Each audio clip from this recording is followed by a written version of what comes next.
శ్రీ గురుభ్యో నమ. వ్యాస విరచిత సంస్కృత మహాభారతంలో ఆది పర్వంలో 149వ అధ్యాయం చెప్పుకుంటున్నాం మనం. ఇందులో ద్రుపదుడు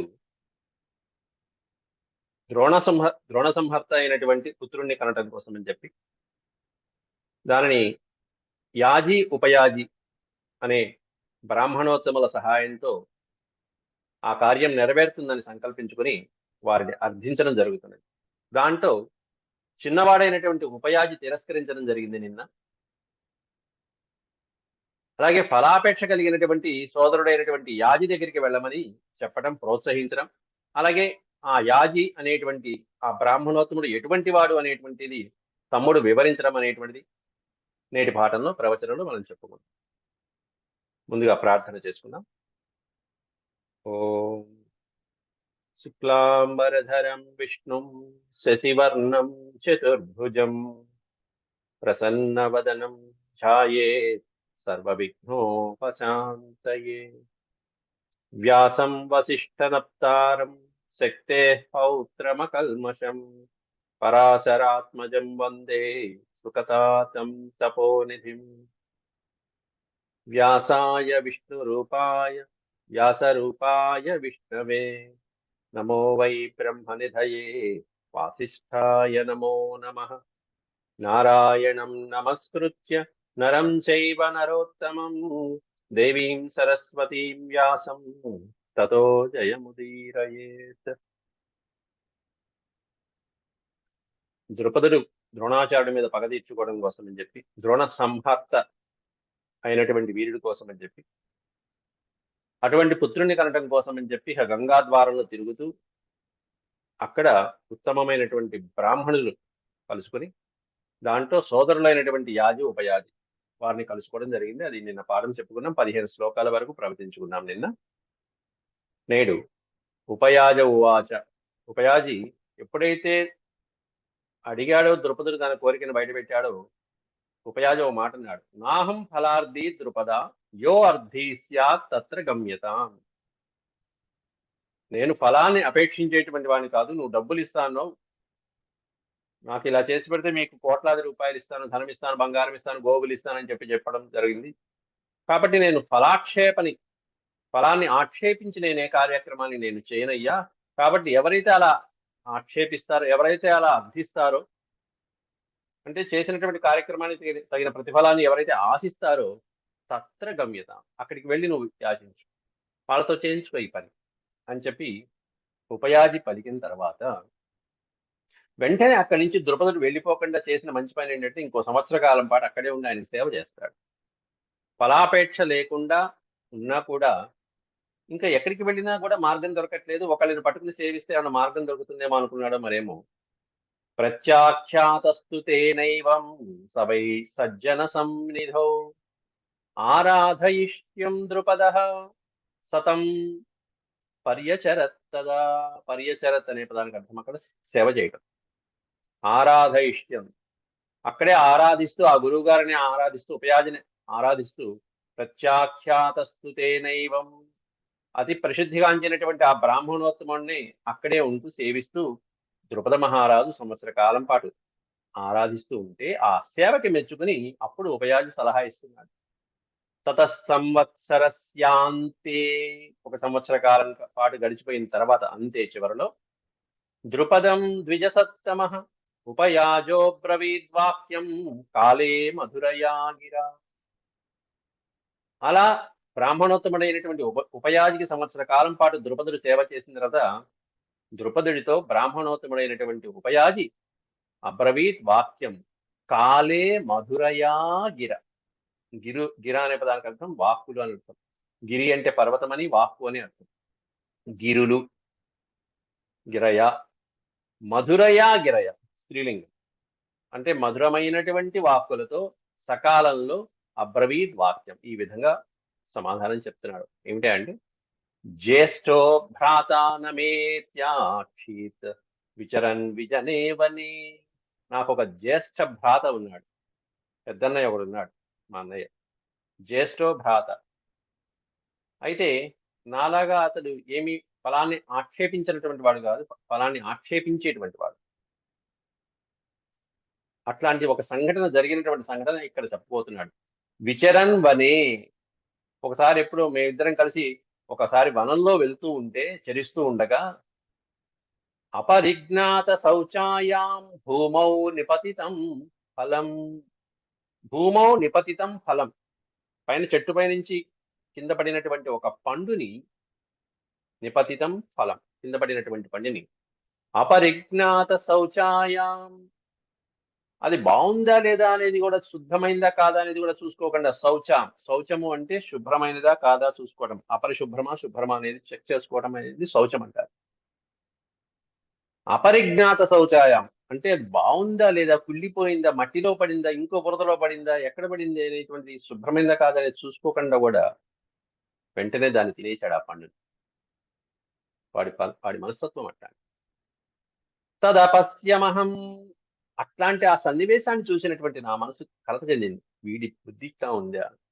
తదపశ్యమహం భ్రాతురసాంప్రతమను వ్రజన్, అసాంప్రతం, వాడు చేసింది సాంప్రతం కాదు, అసాంప్రతం, ఇది సరైన పద్ధతి కాదు. అంటే తగిందా కాదా అనేటువంటి ఆలోచన విధానం చేయకుండా ఏ పనైనా ఆలోచించడం వేరు, ఆ కర్మ చేయడం కూడా వేరు.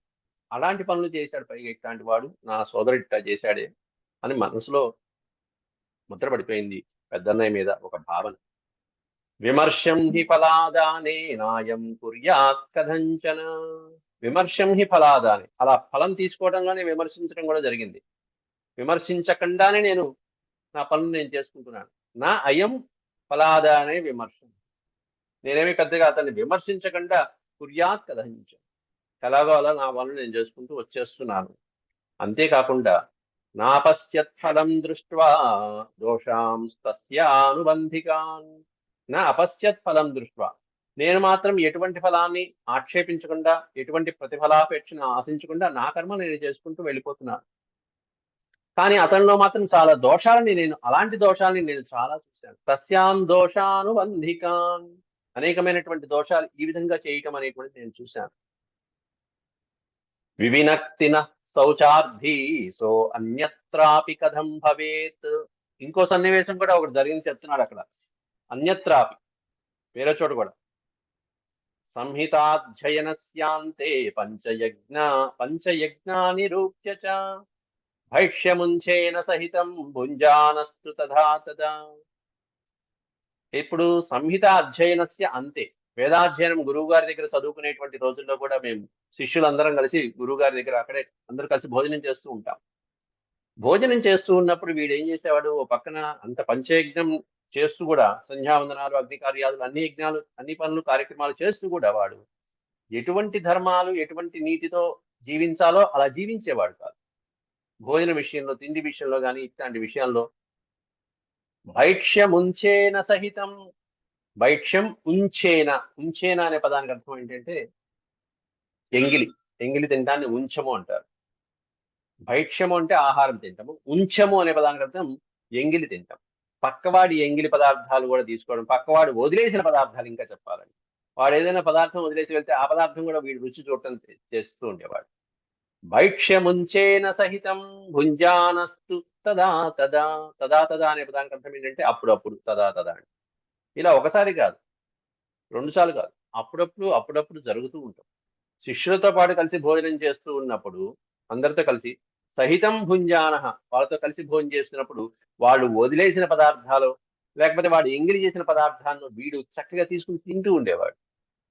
తిని ఊరుకుంటాడా పైగా, అంతేకాదు, ఇంకో విశేషం కూడా చెప్తున్నారు ఇక్కడ. కీర్తయత్యేవ రాజర్షే భోజనస్య రసం పునః, భోజనస్య రసం, ఆ భోజనంలో ఉన్నటువంటి రసం మధురంగా, ఎంత మధురంగా ఉందో ఈరోజు, ఎంత బాగుందో అంటూ ఆ తీసుకున్న ఎంగిలి పదార్థాన్ని తింటూ కూడా దాన్ని కీర్తిస్తూ ఉండేవాట.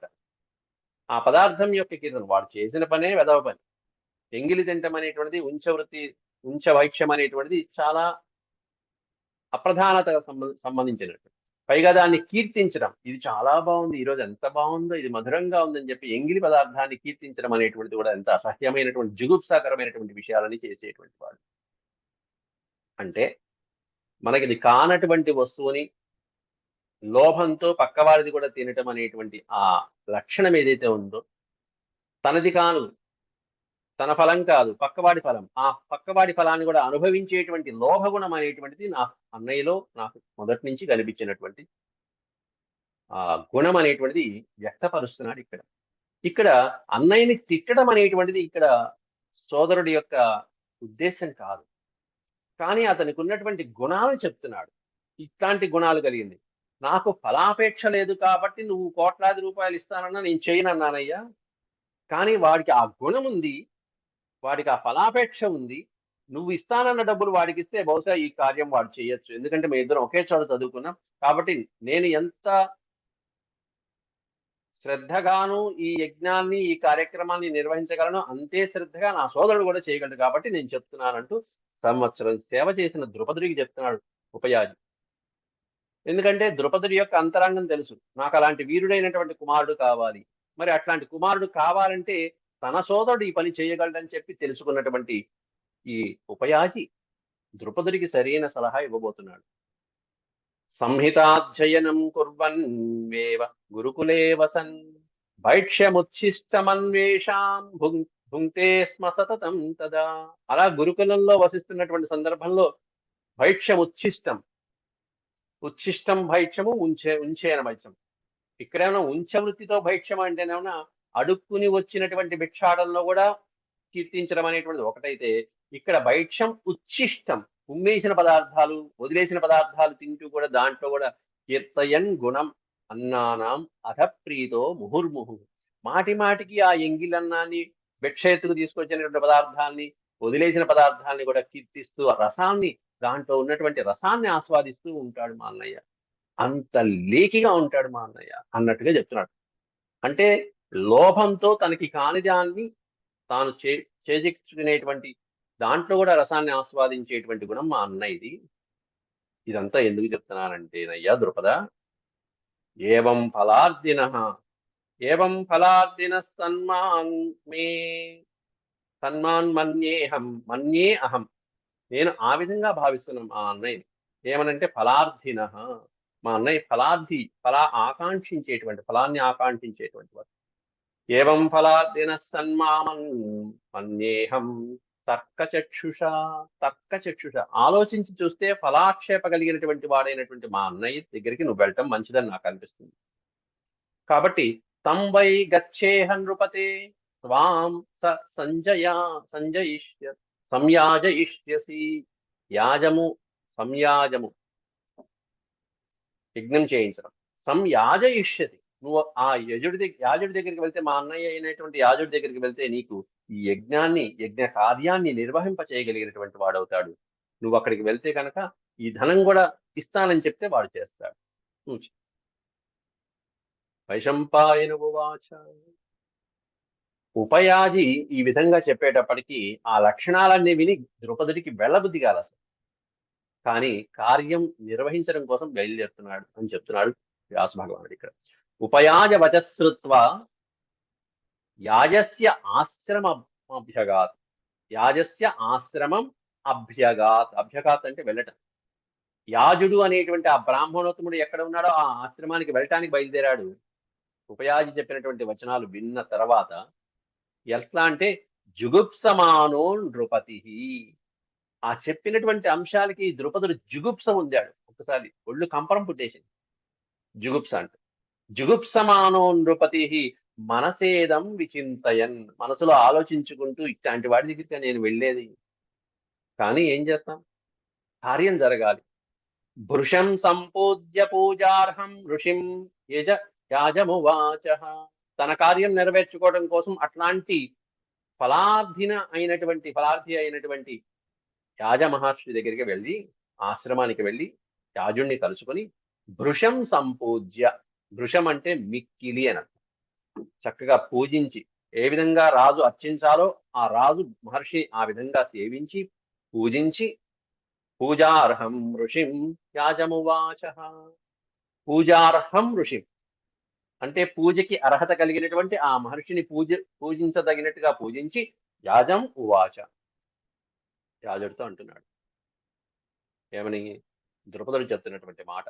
గోశతాని అంటే 100 గోవులు. గోశతాని దదాన్యస్థౌ యాజ అస్థౌ అనే పదం ఇక్కడ పెట్టాడు. దదాన్యస్థౌ అంటే 800 ఆవులు. అస్థౌ శతాని గో అని అర్థం. గోశతాని దదాన్యస్థో యాజయ మాం విభో. యాజయ మాం విభో. ఓ యాజయ అనే పదానికి ఇక్కడ అర్థం, రెండో పదానికి అర్థం యజ్ఞము చేయించడం. నా చేత యజ్ఞం చేయించు, నా చేత కార్యక్రమాన్ని నిర్వర్తింపచేయి.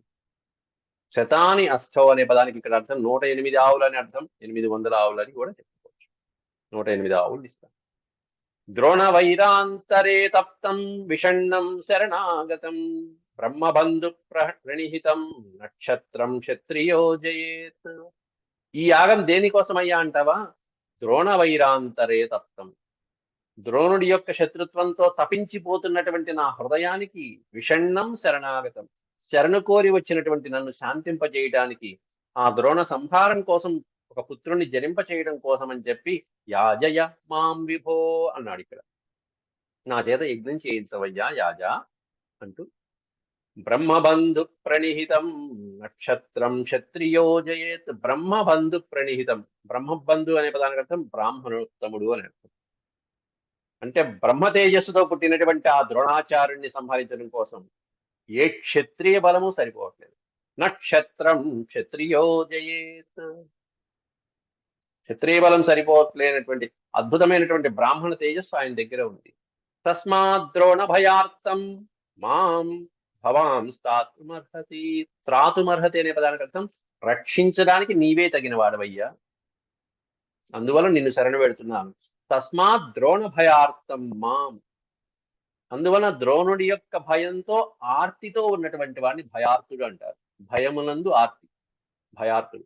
భయార్థం మాం, భయపడిపోతున్నాను ద్రోణాచార్యుడి వల్ల.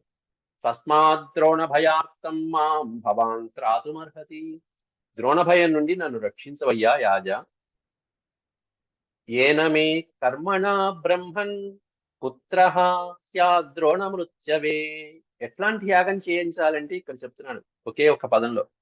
ఏన మే కర్మణ, ఏ పనైతే నేను చేయటం వలన పుత్రః స్యాద్ ద్రోణమృత్యవే, ద్రోణుడి యొక్క మృత్యువు కోసం పుత్రుడు జన్మిస్తాడో అటువంటి కర్మ నా చేత చేయించు. ద్రోణమృత్యవే, ద్రోణుడి యొక్క మరణం కోసం. పుత్రః ఏన కర్మణ మే, ఏ కర్మ వలనైతే నేను అటువంటి కుమారుని జన్మింపచేస్తానో అటువంటి కార్యక్రమాన్ని నా చేత తలపెట్టించు, నా చేత చేయించు అని చెప్పి ద్రుపదుడు యాజుడి దగ్గరికి వెళ్ళి అభ్యర్థించడం జరిగింది. అంతేకాకుండా అదొకటేనా అడిగింది, అంతటితో ఆగితే సరిపోతుంది. రెండో కోరిక కూడా కోరాడు అసలు ఆయన. ఎందుకంటే అర్జునస్యాపి వై భార్య భవేద్యా వరవర్ణిని. అంతేకాకుండా అర్జునుడికి భార్య కూడా అవడానికి తగినటువంటి అర్హత కలిగిన ఒక కూతురు కూడా కావాలి నాకు. శత్రుత్వం అక్కడ బానే ఉంది, ఇక్కడ శత్రుత్వం కాదు. కొడుకు సరిపోతుంది, ద్రోణమృత్యువుని కోరుకునేటువంటి పుత్రుడు కావాలంటే బానే ఉంది. ఒక కూతురు కూడా కావాలి. ఆ కూతురికి అల్లుడు అర్జునుడే కావాలన్న. అర్జునస్యాపి వై భార్య, అర్జునుడికి భార్యగా తగినటువంటి కూతురు నాకు కావాలి. అర్జునస్యాపి వై భార్య భవేద్యా వరవర్ణిని. అట్లాంటి ఇద్దరు కుమారులు, ఒక పుత్రుడు ఒక పుత్రిక, ఈ సంతానం నాకు కావాలి. అటువంటి యాగం నా చేత చేయించు, అటువంటి కార్యక్రమం నా చేత చేయించవయ్యా. నీకు ఎన్ని కావాలంటే అంత ధనం ఇస్తాను, అన్ని ఆవులు ఇస్తాను. సహి, అప్పుడు పూర్వకాలంలో బ్రాహ్మణులకి ఏం కావాలి? ఆవులు తప్ప. గోధనం ఒకటే వాళ్ళకి ధనం, ఇంకా వేరే ధనం అక్కర్లేదు. కాబట్టి అపారమైనటువంటి గోసంపదని ఇస్తానని చెప్పి ఆశ పెడుతున్నాడు ద్రుపదుడు. సహి బ్రహ్మ విదాం శ్రేష్టో బ్రాహ్మే క్షాత్రేప్యనుత్తమ. ఆ విధంగా చెప్పి ఇక్కడ కొన్ని 2-3 శ్లోకాలలో ద్రోణాచార్యుడి యొక్క విశిష్టతని వర్ణిస్తున్నాడు, ద్రోణాచార్యుడి యొక్క బలాన్ని వర్ణిస్తున్నాడు, ద్రోణాచార్యుడి యొక్క ధనుశక్తిని వర్ణిస్తున్నాడు. ఇక్కడ ద్రుపదుడు సవివరంగా చెప్తున్నాడు యాజికి. ద్రోణాచార్యుడి యొక్క శక్తి చెప్తే అటువంటి శక్తిమంతుడైనటువంటి ద్రోణాచార్యుని సంహరించడానికి తగినటువంటి శక్తిమంతమైన యాగం నిర్వహించడం కోసం చెప్తున్నాడు. ఏంటి ద్రోణాచార్యుడు అంటే? నీకు ద్రోణాచార్యుడి గురించి ఎవరైనా రాయదలుచుకుంటే ఆయన గొప్పతనం ఇక్కడ పాయింట్స్ రాసుకోవచ్చు. సహి బ్రహ్మ విదాం శ్రేష్ఠ, బ్రహ్మ విదాం శ్రేష్ఠ, బ్రాహ్మణోత్తములలో శ్రేష్ఠుడైనటువంటి వాడు, గొప్పవాడైనటువంటి వాడు ద్రోణాచార్యుడు. బ్రాహ్మే క్షాత్రేప్యనుత్తమ. బ్రాహ్మే క్షాత్రేపి అంటే బ్రాహ్మణత్వంలోను క్షత్రియత్వంలోను ఉత్తముడైనటువంటి వాట. 2 గుణాలు చెప్తున్నాడు ఇక్కడ. మామూలుగా అందరూ మామూలుగా జన్మిస్తే, లేకపోతే బ్రాహ్మణుడిగా జన్మిస్తే, కొంతమంది క్షత్రియులుగా జన్మిస్తే, కొంతమంది వైశ్యులుగా జన్మిస్తే, కొంతమంది శూద్రులుగా జన్మిస్తే, ఒక్క ద్రోణాచార్యుడి క్యారెక్టర్ మాత్రం మహాభారతంలో ఈ 2 రకాల పాత్రలను మనం తీసుకోవచ్చు. ఒకటేమన్నా బ్రాహ్మణత్వము, రెండోది క్షత్రియత్వం.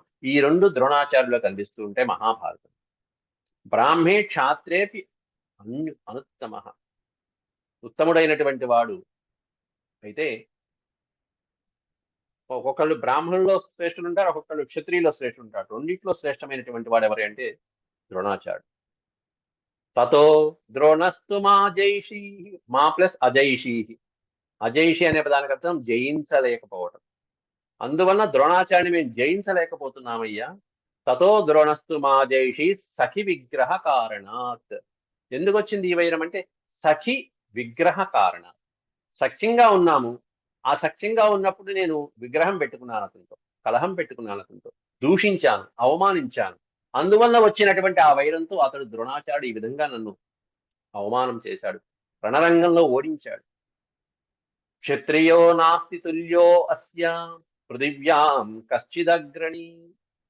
అట్లాంటి ద్రోణుడితో పరాక్రమంలో తుల్య సమానమైనటువంటి క్షత్రియుడు భూమి మీద లేనేలేడయ్యేంత వరకు.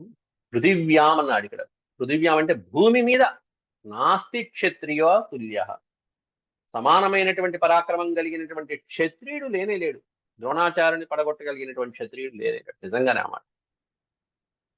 భారతాచార్య ముఖ్యస్య భారద్వాజస్య ధీమతః ద్రోణస్య శరజాలాని రిపు దేహహరాణి చ. శత్రువుల యొక్క దేహాన్ని హరించేటువంటి ఆ శరజాలం, ద్రోణాచార్యుడి యొక్క శరజాలం ఎలా ఉంటుంది, బాణాల యొక్క ప్రవాహం ఎలా ఉంటుందంటే శత్రువుల దేహాన్ని ఛిద్రం చేసి పారేస్తూ ఉంటాయి. రిపు అంటే శత్రువు.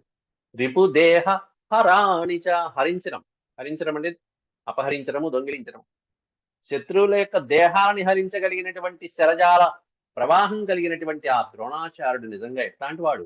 భారద్వాజస్య ధీమతః, భారద్వాజ వంశంలో ధీమంతుడైనటువంటి వాడు. ధీ అంటే బుద్ధి, ధీమంతుడు, బుద్ధిమంతుడైనటువంటి వాడు భారద్వాజ కులంలో. అంతేకాదు భారత ఆచార్య ముఖ్యస్య, భారత ఆచార్య ముఖ్యస్య. ఆచార్యుడు అంటే గురువు. గురువులలో ముఖ్యమైనటువంటి గురువు ఎవరికి? భారత ఆచార్య అన్నాడు అక్కడ. భారతం అంటే 2 రకాల అర్థాలు తీసుకోవచ్చు ఇక్కడ. భారతంలో ఉన్నటువంటి ఎవరైతే వచ్చారో, మహానుభావులు ఎవరైతే వచ్చారో వాళ్ళ గురువులలో గొప్పవాడైనటువంటి గురువు ఎవరయ్యా ఉన్నారంటే ద్రోణాచార్యుడే గొప్పవాడు. ఏ రాజునైనా తీసుకోండి, ప్రతి రాజుకే ఒక గురువు ఉంటాడు. ఆ గురువులో ఎవరైతే ఉన్నారో అంతమంది గురువుల్ని ఒక పక్కన పెడితే వాళ్ళందరిలో గొప్పవాడు ఎవడే అంటే ద్రోణాచార్యుడు అని చెప్తారు అని ఒక అర్థం చెప్పుకోవచ్చు. అలా కాకుండా భారతం ముఖ్యంగా కురు పాండవులకి సంబంధించింది. కాబట్టి కురు పాండవులు అంటే కురువంశంలో పుట్టినటువంటి మహానుభావులు ఎవరైతే ఉన్నారో వాళ్ళందరికీ ఆచార్య ముఖ్యుడు ఎవరయ్యా అంటే ద్రోణాచార్యుడు. కాబట్టి కురు పాండవుల యొక్క ఆచార్య ముఖ్యుడు. ఎందుకంటే అక్కడ కృపాచార్యుడు చెప్పాడు, అలాగే హిమాలయాల్లో పాండవులకి ఇంకో మహానుభావుడు శుక్రుడు చెప్పాడు గురువుగా. వీళ్ళందరిలో కల్లా ప్రధానమైనటువంటి ద్రోణాచార్యునే మనం కీర్తిస్తూ ఉంటాం. కాబట్టి ఆయనే ఆచార్య ముఖ్యుడు అనిపించుకుంటాడు. కాబట్టి భారతాచార్య ముఖ్యస్య భారద్వాజస్య ధీమతః ద్రోణస్య శరజాలాని రిపుదేహ హరాణి చ. రిపుదేహ హరాణి, దేహాన్ని హరించేటువంటి విధంగా ఉంటాయి ఆయన యొక్క బాణాలు. ఆయన యొక్క ధనస్సు ఎట్లాంటిది అని చెప్తున్నాడు ఇక్కడ. ఎంత ఉన్నతమైనది ఆ ధనస్సు. షడరత్ని ధనుశ్చాస్య ఖడ్గ ప్రతిమ ఖడ్గమప్రతిమ తదా. షడరత్ని, రత్ని అనే పదానికి అర్థం ఇక్కడ మోర. ఒక మోర, 2 మూరలు అంటాం కదా, మామూలుగా పూలు తీసుకునేటప్పుడు మోర తీసుకుంటుంటారు. షడరత్ని ధనుశ్చాస్య, అతని యొక్క ధనస్సు 6 మూరల ఎత్తు ఔన్నత్యం కలిగింది. 6 మూరలు ఉంటుంది అతని యొక్క ధనస్సు, 6 అడుగులు. షడరత్ని ధనుశ్చాస్య ఖడ్గమప్రతిమం తథా. అప్రతిమమైనటువంటి ఖడ్గం, అరివీర భయంకరంగా అద్భుతమైనటువంటి పరాక్రమం కలిగినటువంటి ఖడ్గం అది. సహి బ్రాహ్మణ వేషేణ క్షాత్రం వేగమసంయ సంశయం. ఎట్లాంటి రూపం ఆయన రూపం, ద్రోణాచార్య యొక్క రూపం ఏంటంటే బ్రాహ్మణ వేషేణ క్షాత్రం అన్నాడు. వాడు ఎట్లాంటి వాడు? ఆ ద్రోణాచార్యుడు వాడు దుంపదేగా నిజంగా. ఏం వేషం అది! బ్రాహ్మణ వేషంలో ఉన్నటువంటి క్షత్రియుట. లక్షణాలన్నీ క్షత్రియ లక్షణాలు కనిపిస్తున్నాయి. ఎందుకంటే పరాక్రమం, యుద్ధం. ఆయన ఉబలాటమంతా యుద్ధాలు చేయాలి, గెలవాలి. ఓ పక్కన విద్య నేర్పిస్తున్నాడు, ఓ పక్కన. అంటే బ్రాహ్మణత్వమే. విద్య నేర్పిస్తున్నాడు. వేదాలన్నీ ధనుర్వేదం అంతా చదువుకున్నాడు. చిన్నప్పుడే చెప్పాడు ఆయనకి. వేదాల కంటే ఆ వేదాలలో ఉన్నటువంటి ధనుర్విద్య మీద మమకారం ఎక్కువ ఉండేది అని చెప్పుకున్నాడు. సహి బ్రాహ్మణ వేషేణ క్షాత్రం అన్నాడు ఇక్కడ. ద్రుపదుడు ఈ వివరాలన్నీ కూడా యాజి అనేటువంటి బ్రాహ్మణోత్తముడికి ఇస్తున్నాడు. ఇట్లాంటి ద్రుపదుణ్ణి గెలవాలంటే నువ్వు ఎలాంటి యజ్ఞం చేయించాలో ఆలోచించుకో. బ్రాహ్మణ వేషంలో ఉన్నటువంటి వీరుడు ఆయన, క్షత్రుడు. అందువల్లనే పైన కూడా ఒక మాట చెప్పారు. బ్రాహ్మణుడు క్షత్రియుడు కలిసినటువంటి స్వరూపం ఏదన్నా ఉందంటే మహాభారతంలో ద్రోణాచార్య స్వరూపం అని చెప్పుకోవచ్చు ఇక్కడ. అంతేకాకుండా పైగా ఇప్పుడు ద్రుపదుణ్ణి గెలిచి అర్ధరాజ్యం కూడా గ్రహించాడు. అంటే రాజ్య పరిపాలన కూడా సాగించాడు. అసలైతే బ్రాహ్మణులు యుద్ధాలు చేయరు, కానీ యుద్ధానికి వెళ్తున్నాడు ఇప్పుడు. మహాభారతంలో సంగ్రామంలో 5 రోజులు అరివేరు భయంకరంగా మొత్తం సకల సైన్యాధ్యక్షుడయ్యాడు. ముందు నడిపించేస్తున్నాడు, యుద్ధం చేశాడు మరి. కాబట్టి ఇవన్నీ లక్షణాలు తీసుకుంటే మనం ఈయన క్షత్రియుడా బ్రాహ్మణుడా అనేటువంటి సందేహం కలుగుతుంటే వ్యాసుల వారు మొట్టమొదటిలోని ఆది పర్వంలోని క్లారిటీ ఇచ్చేశారు. ఈయన బ్రాహ్మణ వేషంలో ఉన్నటువంటి క్షత్రియుడు అని ద్రుపదుడి నోట పలికించేశారు. ప్రతిహంతి మహేశ్వాసో భారద్వాజో మహామన కార్తవీర్య సమోహ్యేష ఖట్వాంగ ప్రతిమోరణి. కార్తవీర్యార్జునుడితో సమానమైనటువంటి వాడు, కార్తవీర్య మహారాజుతో సమానమైనటువంటి వాడు, ఖట్వాంగ మహారాజుతో సమానమైనటువంటి వాడు. అంటే వాళ్ళతో సమానంగా యుద్ధంలో అద్భుతమైనటువంటి పరాక్రమాన్ని ప్రదర్శించగలిగినటువంటి వాడు. అంతేకాకుండా క్షత్రోచ్ఛేదాయ విహితో జామదగ్ఞ ఇవాస్థిత. ఇవ అంటే వలె. జామదగ్ని అంటే జమదగ్ని మహర్షి కుమారుడైనటువంటి పరశురాముడితో సమానమైన పరాక్రమం కలిగిన వాడు అని చెప్తున్నాడు ఇక్కడ. ఇవ అంటే వలె. జామదగ్ని అంటే పరశురాముడు. జమదగ్ని మహర్షి కుమారుడిని జామదగ్ని అని పిలుస్తాం. పరశురాముడితో సమానంగా క్షత్రోచ్ఛేదాయ విహిత. క్షత్రియుల్ని నాశనం చేయడానికి పుట్టినటువంటి పరాక్రమం అంతా ద్రోణాచార్యులో ఉంది. అంటే ఎంతమంది క్షత్రియులు వచ్చినా సరే ద్రోణాచార్యుడి ముందు నిలవలేరు. ఎలా అంటే పరశురాముడి ముందు నిలవలేకపోయినట్టుగా. అట్లాంటి పరాక్రమం ద్రోణాచార్యులో మనం చూడవచ్చయ్యా. సహితం క్షత్రవేగేన బ్రహ్మవేగేన సాంప్రతం ఉపపన్నం హి మన్యేహం భారద్వాజం యశస్వినం. ఇక నేను ఇక్కడ నీ దగ్గరికి ఎందుకు వచ్చానంటే, ఆ ద్రోణాచార్యుల్లో సహితం క్షత్రవేగేన, ఓ పక్కన బ్రాహ్మణుడిగా ఉన్నాడు, బ్రహ్మవేగం అంటారు దాన్ని. బ్రహ్మవేగేన సాంప్రతం అంటే బ్రహ్మ తేజస్సుతో పాటుగా ఆ ద్రోణాచార్యుల్లో క్షత్రవేగేన సహితం, క్షత్రియ బల పరాక్రమాలు కూడా కలిసి ఉన్నాయి. బ్రహ్మ తేజస్సు ఓ పక్కన ఉంది, బ్రాహ్మణోత్తముడి యొక్క తేజస్సు ముందు ఎవరు నిలవలేరని మనం ముందు చెప్పుకున్నాం. అట్లాంటి ఆ తేజస్సుతో పాటుగా సమానంగా క్షత్రియ పరాక్రమం కూడా ప్రదర్శించేటప్పటికీ ఆయన ముందు ఎవరు నిలవలేకపోతున్నారు. నేనెందుకు వచ్చానంటే నా దగ్గర ఈ రెండిట్లో ఒకటే ఉంది, నీది కూడా కలిస్తే నేను నువ్వు కలిపి కొట్టచ్చు. అది ఉపపన్నం హి మన్యేహం, మన్యే అహం, నేను భావించుకుంటున్నాను. ఏమనంటే భారద్వాజం యశస్వినం, ఆ భారద్వాజుడు కీర్తిమంతుడైనటువంటి ఆ ద్రోణాచార్యుల్లో ఈ 2 రకాలైనటువంటి శక్తులు ఉన్నాయి, నా దగ్గర మాత్రం ఒకటే ఉందయ్యా. నేషవస్తమపాకుర్వన్ నచ ప్రాసా నచాశయ బ్రాహ్మం తస్య మహాతేజో మంత్రాహుతి హృతం యథా. మంత్రాహుతి హృతం యథా, మన యొక్క మంత్రాలతో యజ్ఞం చేసి ఆ బ్రాహ్మణ యొక్క తేజస్సుని క్షత్రియ తేజస్సు నా తేజస్సులో కలుపుకుని అతన్ని ఓడించేటువంటి ఉపాయం ఏదైనా చేస్తే బాగుంటుంది కదా. కాబట్టి తస్య బలం ఘోరం అప్రహస్యం. అప్రహస్యం అంటే భరించలేనిది. ఏమిటంటే తస్య అస్త్రబలం, ఆయనకున్నటువంటి అస్త్రబలం అనేటువంటి ఘోరమైనటువంటి అస్త్రబలం సహించలేనిది. పరైర్భువి, శత్రువులు ఎవరు ఈ భూమి మీద ఆయన యొక్క పరాక్రమాన్ని భరించలేరు, సహించలేరు. శత్రువున్ సమేత్య జయతి క్షత్రం బ్రహ్మ పురస్కృతం, ఆయనకున్నటువంటి బ్రహ్మ తేజస్సుతో ఉన్నటువంటి తేజస్సుతో క్షత్రం జయంతి, మొత్తం సకలమైనటువంటి క్షత్రియుల్ని శత్రువుల్ని జయిస్తున్నాడు, శత్రువుల్ని జయిస్తున్నాడు. బ్రహ్మక్షత్రే చ సహితే బ్రహ్మ తేజో విశిష్యతే. బ్రహ్మక్షత్ర సహితే, బ్రాహ్మణ తేజస్సుతో కలిసినటువంటి క్షత్రియ పరాక్రమంతో కూడుకున్నటువంటి ఆ ద్రోణాచార్యుడు బ్రహ్మతేజో విశిష్యతే. ఈ రెండిట్లో ఏది ఎక్కువగా ఉంది అంటే బ్రాహ్మణ తేజస్సే ఒక పాలు ఎక్కువగా ఉందిట ద్రోణాచార్యుడు. విశిష్యత అనే పదం చెప్తున్నాడు ఇక్కడ. విశిష్యత అంటే గొప్పది. బ్రాహ్మణ తేజస్సు క్షత్రియ తేజస్సు రెండూ ఉన్నాయి, కానీ ఈ రెండిట్లో ఏది ఉందంటే ఆయనలో బ్రాహ్మణ తేజస్సే ఎక్కువగా ఉంది. సోహం క్షత్రబలాద్దీనో బ్రహ్మతేజ ప్రపేదివాన్. అహం క్షత్రబలాద్దీన, నాకంటే ఎక్కువ ఉంది ఆయనకి క్షత్రియ బలం, నాలో తక్కువ ఉంది ఆ క్షత్రియ బలం. అంతేకాకుండా నేను బ్రహ్మ తేజస్సు లేనటువంటి వాడిని, నువ్వేమన్నా బ్రహ్మ తేజస్సు కలిగినటువంటి వాడిని, కాబట్టి నేను నీ దగ్గరికి వచ్చాను. ద్రోణాద్విశిష్టమాసాద్య భవంతం బ్రహ్మవిత్తమం. కాబట్టి బ్రహ్మవిత్తమం భవంతం. విత్తముడు అనే పదానికి అర్థం శ్రేష్ఠుడు. బ్రాహ్మణోత్తములలో శ్రేష్ఠుడైనటువంటి నీ దగ్గరికి నేను వచ్చాను. ఎందుకంటే ద్రోణాద్విశిష్టమాసాద్య, ద్రోణుడి కంటే నువ్వు విశిష్టమైనటువంటి వాడివని తలిచి నేను నీ దగ్గరికి వచ్చాను. ఒకరిని ఓడించాలంటే అంతకంటే శక్తి కలిగినటువంటి వాళ్ళ దగ్గరికి వెళ్ళాలి. కాబట్టి ద్రోణుడి యొక్క తేజస్సు కంటే గొప్ప తేజస్సు నీ దగ్గర ఉన్నది. కాబట్టి ద్రోణాంతకమహం పుత్రం లభేయం యుధి దుర్జయం. యుద్ధంలో జయించలేనటువంటి ఆ ద్రోణాచార్యుని సంహరించేటువంటి పుత్రుణ్ణి పొందటం కోసం నీ దగ్గరికి వచ్చాను. ద్రోణాంతకం పుత్రం అన్నాడు.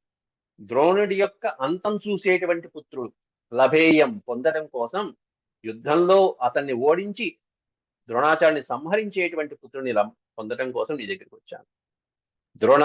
ద్రోణమృత్యుర్యధామేద్య పుత్రో జాయేత వీర్యవాన్. అటువంటి పరాక్రమవంతుడైనటువంటి పుత్రుడు నాకు పుట్టాలి. అట్లాంటి పుత్రుడు పుట్టాలి అంటే ఏం చేయాలో తత్కర్మ కురు, అటువంటి పని చేయి, అటువంటి పని నా చేత చేయించు. తత్కర్మ కురు మే యాజ, ఓ యాజ.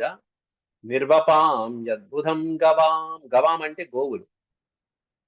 కోట్లాది ఆవులు, వేలాది ఆవులు, లక్షలాది ఆవులు, కోట్లాది ఆవులు, నీకు ఎన్ని కావాలంటే అన్ని, అర్బుదం అన్ని ఆవులు నేను ఇస్తానయ్యా నీకు అని ఏదైతే బ్రాహ్మణులకి ఇవ్వాలో అటువంటి ఆవుల్ని ఇస్తాను, నీకు ఎన్ని కావాలంటే అన్ని ఆవుల్ని ఇస్తాను అని చెప్పి ఫలాపేక్ష ఆశించేటువంటి యాజి దగ్గరికి వెళ్ళి ఈ విధంగా చెప్పాడు. ఆ తర్వాత యాజి అనే ఆ బ్రాహ్మణోత్తముడు ఏమన్నాడు, తర్వాత ద్రౌపది కోరిక నెరవేరిందా లేదా అనేది రేపటి పాఠంలో మనం ప్రవచించుకుందాం. ఓం శాంతి శాంతి శాంతి. యదక్షరపద భ్రష్టం మాత్రాహీనం చ యద్భవేత్ తత్సర్వం క్షమ్యతాం దేవనారాయణ నమోస్తుతే. సర్వం శ్రీకృష్ణార్పణమస్తు.